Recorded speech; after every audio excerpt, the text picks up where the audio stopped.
So I got back from the factory last night at around midnight. I was wiped out. I ended up watching a movie, then just going to sleep. I'm going to talk about the factory in a minute. I didn't get any video in there, obviously, because they're working on stuff that's not out yet. So I wasn't about to be like, "Hey, here's my camera. Look, haha, let me look at the stuff." But I do have some things to say about Chinese culture first. Now, I understand that the Chinese government is supposed to be much more oppressive than the freedom-loving North Americans, and I'm not going to get into a political debate because I would be here all day and start yelling at the camera, but just on a daily life kind of scale, everywhere I was in China, they had so much more freedom than I have in North America. And I could give you tons of examples, but okay, let's start with people were just bicycling places. If I try to bicycle anywhere where I live in Vermont, I mean it's like taking your life in your hands. Everywhere. If I try to go out of the town that I live in, there's a 2-lane road and the speed limit's 50 miles an hour each way. The shoulder is literally about this wide. Like there's the white line, a bit of extra pavement, and then nothing. Well, not nothing, like grass, like tall grass you can't ride a bike on. So people are going on this 50 mile an hour road at 60, and they don't slow down. Well, some people slow down, but most people don't slow down if there's a bicyclist there. They'll kind of swerve over a little bit, and then if there's another car coming the other way, maybe they'll slow down. But, a lot of times they'll just blow by you at 60 miles an hour, like, half a foot away. And, I mean, just statistically, you can only do it so many times before you get run off the road or hit or something. But in mainland China, people were biking everywhere. And I understand that, that's because they're so poor, they can't afford cars. Shut the fuck up. I get that kind of comment all the time, how my lifestyle is considered to be poor because, I have to chop my own firewood to heat my house. I don't have to chop my own firewood. There are plenty of other ways I could do things. Life is more rich when you don't take the experience out of it. And that's a huge difference I found between mainland China and the more financially wealthy places I've been. People were experiencing life, and you could literally bike anywhere. Every street I was on, there was like at least a lane that was like pedestrians and cyclists, but not like a sidewalk lane, not like a couple feet wide. I mean like 10 feet wide, where people were going back and forth on bicycles, and then creative vehicles where a lot of people had 3-wheeled, tricycles, and they'd have like 20-foot pipes sitting in like the little back of their bike thing. I mean, you try to do that in North America, not only are the cops liable to give you some ticket for violating some stupid moving violation. I mean, there's that, and then there's the fact that you're gonna have cars honking at you all day and like saying, "Get the hell off the road, you jerk!" And then there's a good chance you'll just get hit. It's in North America. It's the individuals around you are so much more oppressive than in mainland China, where people are just doing their thing.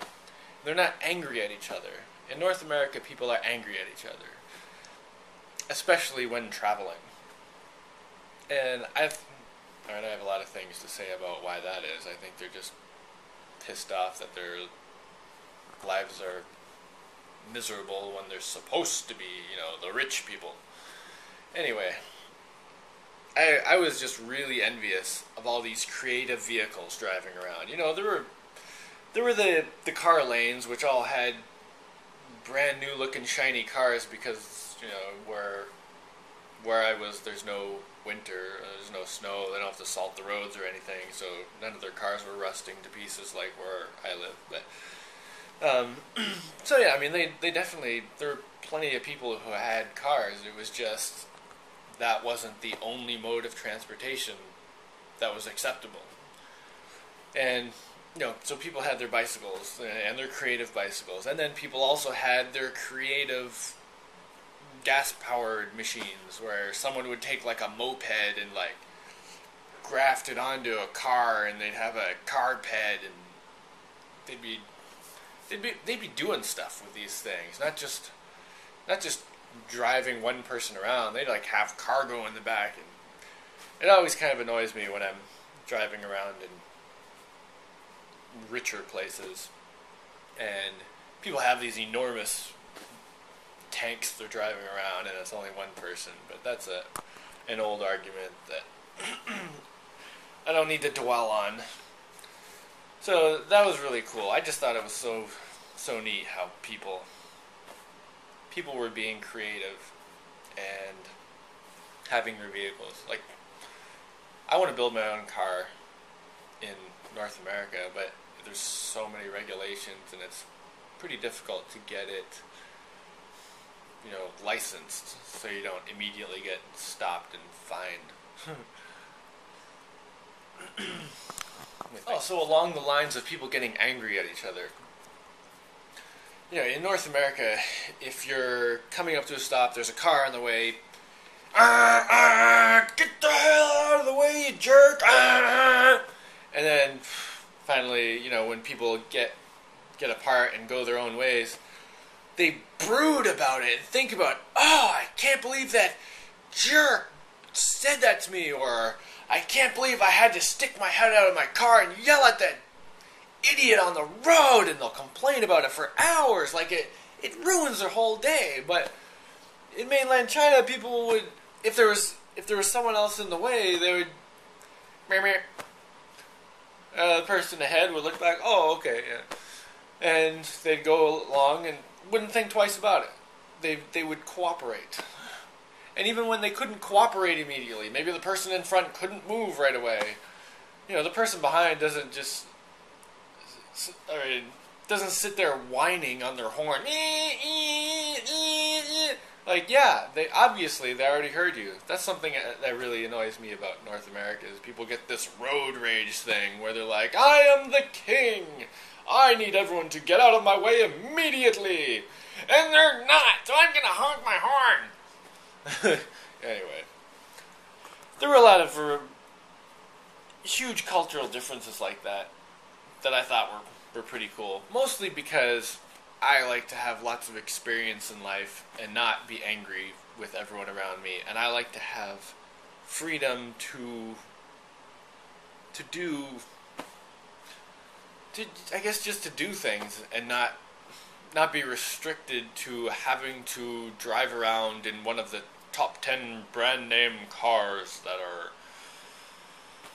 spiffy and all look exactly the same. People also walked places. I didn't see a single fat person when I was there. And I saw a lot of people. I'm trying to think, I literally saw 0 fat people when I was hanging out in mainland China. And I don't want to hear, that's because they're poor, they can't afford to eat. That's the stupidest argument ever. What's the point of being super wealthy if all you do is end up being 400 pounds and can't walk anywhere? That's... Now, unfortunately, I was the only times I got out of the car were in cities, so I didn't get to see any of the countryside except from the car. And in the cities, it's like any other city where there's pollution and no trees and everything's kind of dirty. So that wasn't my favorite. Another thing I thought was really cool was that people didn't walk around, and there were a lot of people just, walking around, interacting with each other. People weren't interacting with each other to try to intimidate each other, like in North American culture. Not everyone does this, but a lot of people do it, where the only point of their interaction with other people is to try to show that they're superior to this other person, and then this person is trying to show that they're superior to this other person, and they're just, kind of puffing out their chests at each other and pretending they're ready to start fights for some idiotic reason.